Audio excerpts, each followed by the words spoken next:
Para profundizar del tema, voy a conversar con Percy Minaya León. El doctor Percy Minaya León, ex viceministro de Salud Pública, se encuentra con nosotros. Señor Minaya, muy buenas noches, bienvenido. Muy buenas noches, Carlos, y muchas gracias por la invitación. Creo que es una excelente oportunidad para poder conversar acerca de la gestión en el Ministerio de Salud, las intervenciones que son necesarias que tengamos en defensa de la salud pública, incluyendo este aspecto del proyecto financiado por el Banco Mundial. Pero en atención a lo que tú señalabas, Carlos, Sí, quisiera precisar que el día de hoy han seguido sucediendo muchos más elementos que deberían llamar la atención a el trabajo que viene haciendo el periodismo y también la comunidad de salud pública. Y es que justamente el día de hoy el ministro ha anunciado que no va a observar, que no va a elevar una opinión respecto de la ley de medicamentos genéticos intercambiables. Y efectivamente. esto necesita que le pongamos atención porque también pone en riesgo a la autoridad del medicamento. Todo lo está Ya haciendo después mal. podemos extendernos sobre eso. Efectivamente, todo lo está haciendo mal este ministro. Tan incompetente es, y disculpen el término, disculpen el término bien puesto, incompetente, porque un incompetente no puede nombrar, o sea, al enterarse que se están muriendo las personas y que están graves por haber puesto un suero defectuoso, a una funcionaria en el DIGEMID y al día y medio removerla. Eso se llama incompetencia total. Un ministro competente no te cierra el laboratorio que abastece el 85% de los centros de salud con suero fisiológico, ¿no? Pero este señor incompetente dijo simplemente ciérrenlo y después se enteró de que se estaban desabasteciendo y dijo no, mejor lo abrimos nuevamente. Por eso es un ministro incompetente. Pero yo voy más allá, señor Minaya. Cuando mezclamos la política insana, ojo, la política insana con la salud, el único resultado son muertos. Doctor Minaya. Efectivamente, y sobre todo grandes retrasos e ilusiones que se siembran en la población, pero que luego no se cumplen. De eso podríamos hablar mucho si nada más recordamos el Plan 1000, que es el destinado a fortalecer los servicios del primer nivel de atención, o el Plan de Hospitales Centenarios, que va a reforzar a los hospitales en el país entero, a todos aquellos que son emblemáticos, pero da la casualidad que no existen tales planes, no tienen financiamiento aprobado, no tienen una estructura en donde todos nosotros como peruanos podemos saber los cronogramas y podemos ver con transparencia cómo es que se está distribuyendo esa prioridad y de dónde va a salir el dinero. Eso es lo que hace dudar acerca de que la decisión de romper, o mejor dicho, pedir el cierre adelantado del proyecto financiado por el Banco Mundial para el fortalecimiento del Sistema Nacional de Vigilancia en Salud Pública, Efectivamente. vaya a tener una situación similar, es decir, vamos a tener una declaración, digamos, política, entre comillas, y luego no vamos a tener ningún resultado. Dios quiera que eso no sea así, porque la verdad es que nosotros quisiéramos que el ministro tenga éxito y que pudiera tener la posibilidad de llevar adelante y lograr estas metas. Es que, señor, Es el sí. único ministro que ha logrado una sostenibilidad a lo largo de estos años. Hemos visto pasar cerca de 7 ministros, el ministro actual casi va a cumplir 2 años ya de gestión, pero no está haciendo méritos para poder realmente definir su gestión como exitosa. Efectivamente, por mucho menos hubieran removido a un ministro, por mucho menos se hubiera removido a este ministro hace rato, por la incompetencia, reitero, pero para que el público entienda, el Perú no tiene recursos, el Estado no tiene, el Estado no tiene suficientes recursos para poder solucionar los problemas de salud. En este caso, el Banco Mundial, ¿no?, firma un convenio con el gobierno para poder financiar estos proyectos y que salgan adelante. Pero el ministro ahora, el señor César Vázquez, ha dicho, el convenio no va. Perfecto, él puede hacerlo, tiene el poder de hacerlo, es ministro. Pero el problema está en que el hecho que no se acepte continuar con el proyecto implicaría que el señor ministro tenga proyectos en salud viables y en camino para poder afrontar el vacío que va a dejar el no continuar con este convenio con el Banco Mundial. Entonces la pregunta está, ¿el Ministerio de Salud tiene proyectos que puedan de alguna manera sustentar el no seguir con el convenio con el Banco Mundial? Incluso el MEF ya le está pidiendo cuentas al MINSA, señor Minaya. Efectivamente, el proyecto al que hacemos referencia, y permítame hacer un rápido recuento, Sí. surge a partir del 2020, cuando estábamos cerrando las olas más desastrosas de COVID con altísima mortalidad, y era notorio que nosotros necesitábamos una mejor capacidad de diagnóstico y seguimiento.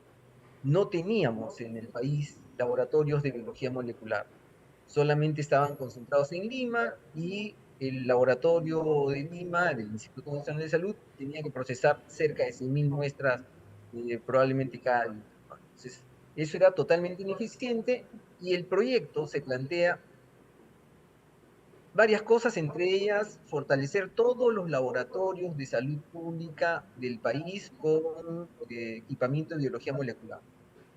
Y eso es algo que se ha logrado.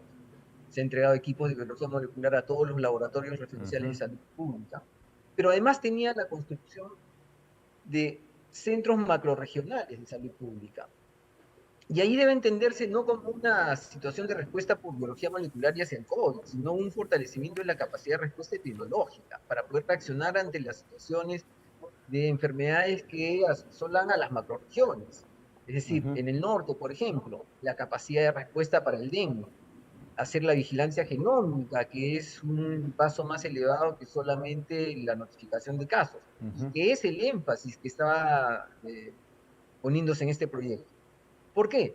Porque la elevada mortalidad depende a una variación del genoma del dengue. Es necesario que nosotros vigilemos estrictamente esto para saber cuándo cambian los serotipos, cuándo se introducen variantes que pueden ser mucho más peligrosas para nosotros. El norte lo conoce muy bien este problema, sí. Ha habido muertos. Acá en La Libertad, acá en Trujillo, murió una pequeña de 2 años con dengue. Imagínense. O sea que después de Lima somos la provincia con mayor cantidad de casos, así que conocemos muy bien este problema en salud. Si nosotros hiciéramos una comparación de lo que ha sucedido en el norte en los últimos años, en comparación a cualquier, es decir, asumiendo que el norte fuera un país, tendríamos las tasas más elevadas del mundo de mortalidad por dengue, por letalidad por dengue. Entonces, esa es una situación alarmante. Pero este proyecto que se genera en el 2020 se aprueba en el 2021, se aprueba el 18 de diciembre, algo así. Y obviamente no estábamos comprendidos dentro de la ley de presupuesto. Tuvimos que esperar 10 meses para poder conseguir un dinero inicial para poder iniciar el proyecto. El proyecto inicia finalmente en el 2023, enero, y se nos da la tarea de construir cerca de 20.000 metros cuadrados de laboratorio. Pero había que conseguir los terrenos, sanearlos físicamente, ver los aspectos de salud ambiental, todos aquellos elementos que tienen que ver con la construcción, incluyendo el inicio de las propuestas de elaboración de expedientes. Esa es la crítica que en algún momento esboza el doctor Vázquez cuando él dice, es que es un proyecto ineficiente porque en 4 años no ha podido ejecutar sino el 8% del presupuesto. Lo real es que estamos hablando de un presupuesto total. Y es obvio que en la parte inicial no vas a tener un buen gasto, porque el gasto se va a dar ahora, entre el 2025 y 2026, en donde se tienen que ejecutar más de 300 millones de soles y ejecutar 5 obras de envergadura. Yo creo que esa es la madre del cordero, en realidad, porque justamente en este periodo el banco había solicitado que se reestructuren los procedimientos del proyecto, que se concursaran las plazas para los especialistas, que se hagan énfasis en especialistas justamente en desarrollo de obras de esta naturaleza. Y estaba en pleno proceso el concurso público. Es un concurso público donde se han presentado más de 600 especialistas. Sí. Y es en ese instante en que el ministro decide que no debería tener concurso público sino tener una persona de su confianza a cargo del proyecto. Allí está, yo diría, allí está la madre del cordero, porque todo está avanzando, el proyecto está allí, se comienza a buscar los terrenos, en fin, todo el proceso administrativo engorroso como tenemos en el Perú. Sin embargo, cuando le dicen al ministro de Salud, vamos a buscar a las mejores personas, a las más preparadas, a los más técnicos, hagamos la meritocracia, busquemos al más capacitado para llevar adelante este proyecto. Ahí dicen, ah, no, a ver, un minutito. Y cuando el Banco Mundial pide que se remueva, voy a utilizar este término, que se remueva a la señorita Consuelo Magdalena Perales Mesta, es allí donde parece que allí deciden que el proyecto no va más. Pero ¿quién es la señorita Consuelo Magdalena Perales Mesta, quien tenemos allí en pantalla? Bueno, pues es una persona muy cercana a los Acuña, que es el partido que representa en este caso el señor César Vázquez en el ministerio a través de Alianza para el Progreso. Entonces, ha sido graduada en la Universidad César Vallejo, qué novedad, ¿no? Y reitero, es muy allegada a los Acuña. Es así, o sea, el gobierno peruano a través del Ministerio de Salud ha traído abajo todo un proyecto con el Banco Mundial simplemente por no querer remover a una funcionaria, doctor Minaya. Efectivamente, esa es la situación. Y es la primera vez que ocurre desde los años 90 en que inicia la Increíble, cooperación del Banco Mundial con el país. Nunca había sucedido una situación de esta naturaleza. increíble. Ahora, tiene consecuencias, obviamente. La dificultad de volver a conseguir proyectos de esta naturaleza, la penalidad que de alguna manera tiene que pagarse porque es un préstamo que esperaba que inicie sus desembolsos a partir del 2032 y se iban a pagar en lapsos bianuales los intereses, pero nosotros íbamos a tener los laboratorios. Entonces, Aparte del descrédito, doctor esos créditos Minaya. que son relativamente blandos son difíciles de que podamos conseguirlos nuevamente. Doctor Minaya, pero esta funcionaria, esta señorita que han cuestionado, y el Banco Mundial, ojo, el Banco Mundial ha pedido, señores, cambiemos a esta señorita, a Consuelo Magdalena Perales Mesta. O sea, bueno, el Banco Mundial puede tener su opinión, pero esta funcionaria tiene toda la experiencia, toda la expertise, es científica, es una mujer de ciencias, ¿no? O sea, es una investigadora, es una persona relevante en el sector salud. O sea, para decir, oye, no, pues ella sí tiene todos los pergaminos. La verdad es que no la conocemos, pero por lo que hemos visto en su currículum, ella tiene una experiencia en la administración de un hospital. Y no podría decir más sobre eso. Yo sí, doctor, Ahora, yo sí puedo decir más, permítame ahí, yo sí voy a agregar a esto. Tiene experiencia, obviamente, manejando un hospital, pero esta señorita Perales, efectivamente, ha sido funcionaria en el Hospital Regional de Lambayeque y se encuentra hoy investigada por la Fiscalía por haber aparentemente, presuntamente, cometido un delito de malversación de fondos. Es más, hace algunos días, según Infobae, la primera sala penal de apelaciones de la Corte Superior de Lambayeque ha pedido que se reanude el juicio en su contra por anular un fallo absolutorio. O sea, habrá tenido un fallo, pero la primera sala penal ha dicho, no, reabramos el caso.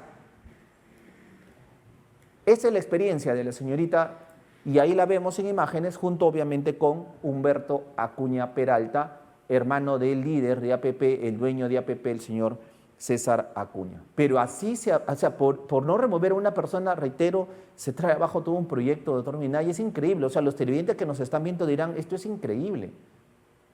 y lo es porque no solamente estamos hablando de la disponibilidad de un dinero, sino de la velocidad que esto estaba teniendo. Es cierto que no hemos avanzado todo lo rápido que quisiéramos.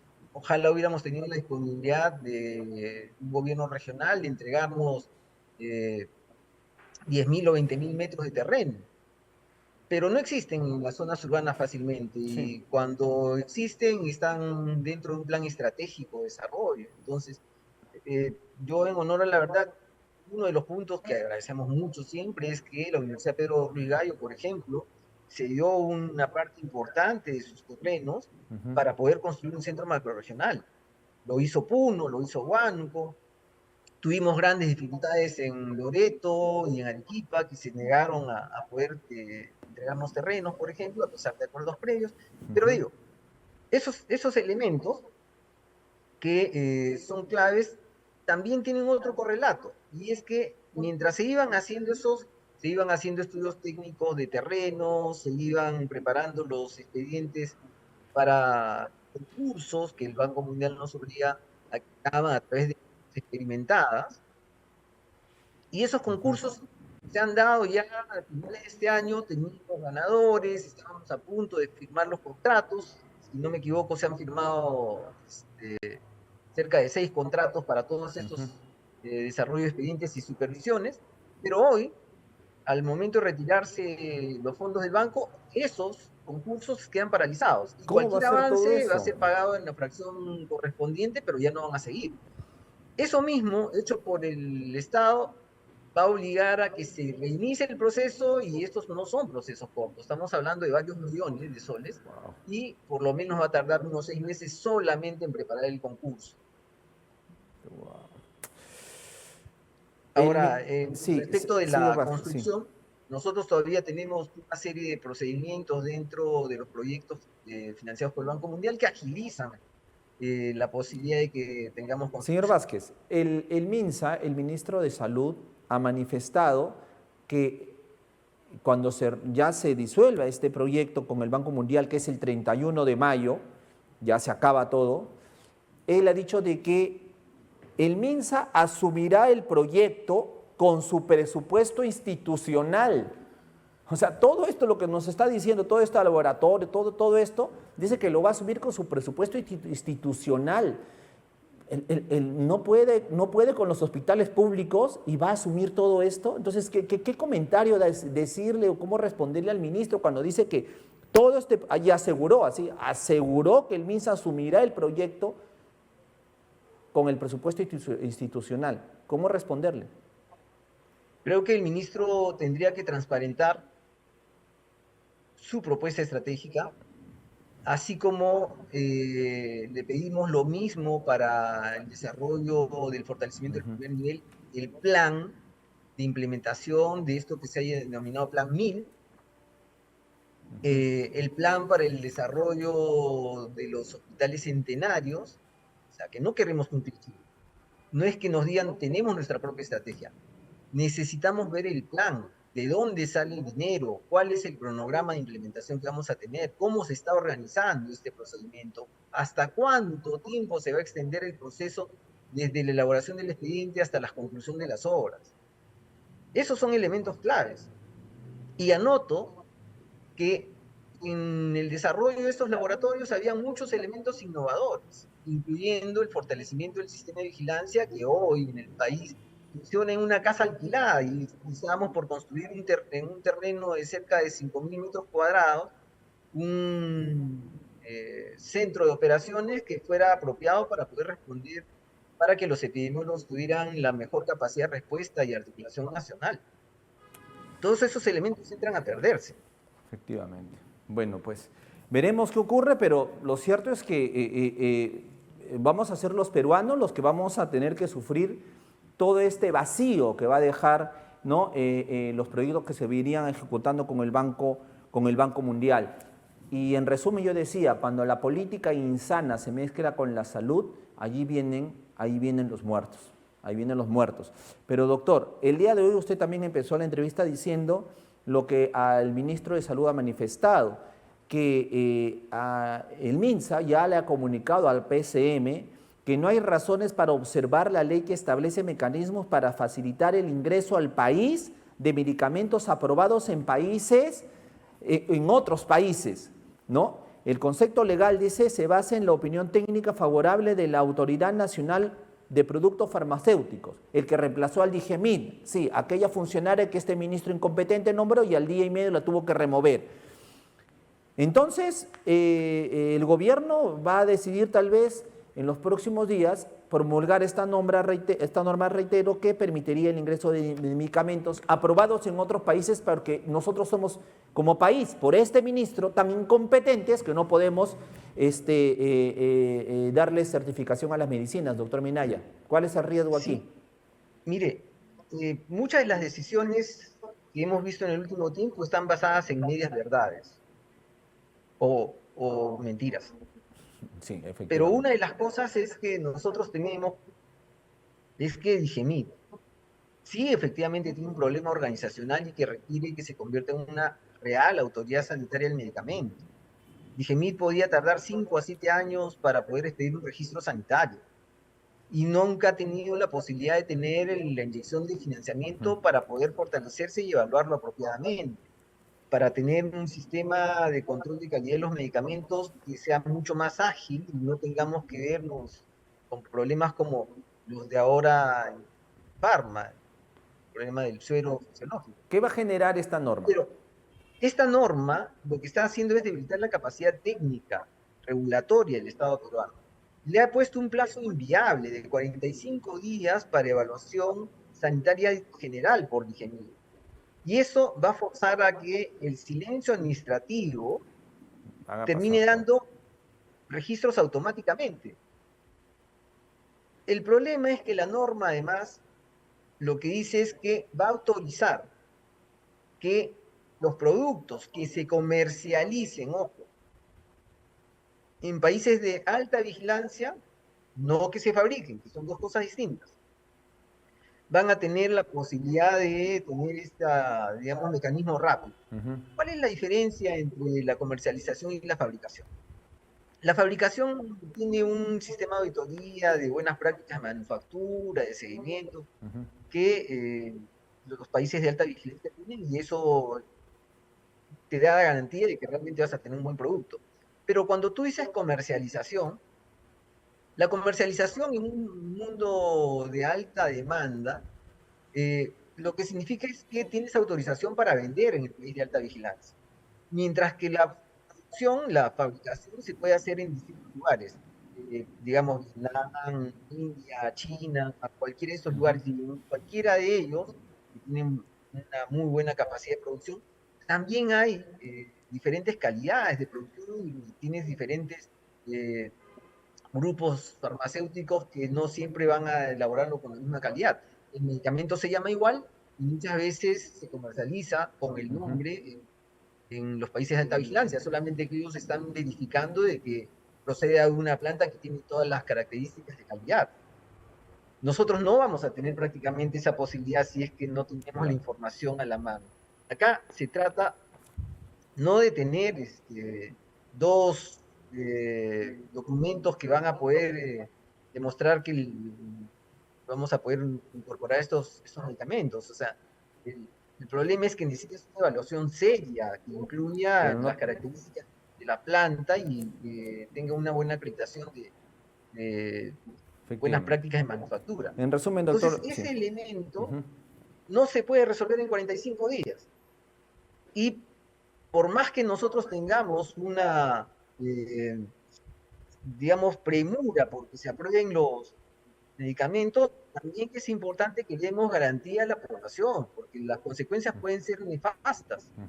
Ya hemos visto, no acá, sino en otros países, lo que ocurre con medicamentos falsificados o medicamentos que se introducen no tienen una buena Tienen la evaluación, garantía porque adecuada, terminan produciendo efectivamente. efectos secundarios importantes. Ahora, otro problema con esta ley es que en la práctica está derogando la ley 31738 y el reglamento técnico que acaba de ser aprobado hace 15 días atrás, y que en un proceso participativo demoró cerca de un año y algo tener todos los detalles que tiene que tener la autoridad sanitaria para cumplir su rol de, Tiraron abajo a todo. de registro, vigilancia y sobre todo garantizar la calidad del medicamento, ¿no? Todo mal, doctor Percy Minaya, y Claro, porque esta finalmente. ley además no exige que haya reglamentos, funciona el otro día de que se promulgue.